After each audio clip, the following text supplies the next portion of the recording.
आज का दिन बहुत ही खास है, विजयदशमी, जिसे दशहरा भी कहा जाता है। ये दिन केवल एक त्योहार नहीं, बल्कि जीवन के सबसे बड़े संदेशों में से एक लेकर आता है।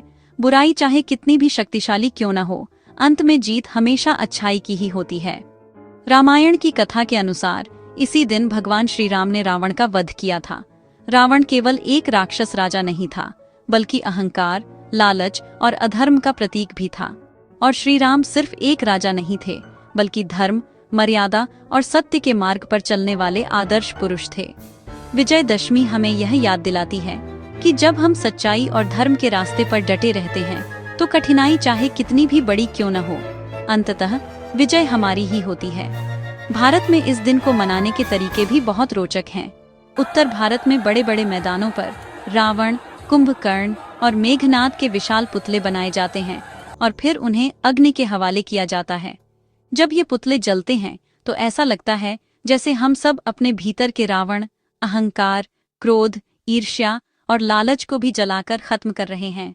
वहीं पूर्वी भारत, खासकर बंगाल में, विजयदशमी माँ दुर्गा के महिषासुर पर विजय की याद में मनाई जाती है। नवरात्रि के 9 दिन माँ की पूजा अर्चना करने के बाद दशमी के दिन उनकी प्रतिमा का विसर्जन किया जाता है। यह उस शक्ति का प्रतीक है जो हमें अन्याय और अधर्म से लड़ने की प्रेरणा देती है। दक्षिण भारत में भी इस दिन का महत्व अलग है। यहाँ इसे विद्या और ज्ञान से जोड़ा जाता है। बच्चे इसी दिन किताबें और औजार पूजते हैं ताकि सीखने और काम में सदैव सफलता मिले। विजयदशमी केवल परंपराओं तक सीमित नहीं है, बल्कि यह हमारे जीवन का आईना भी है।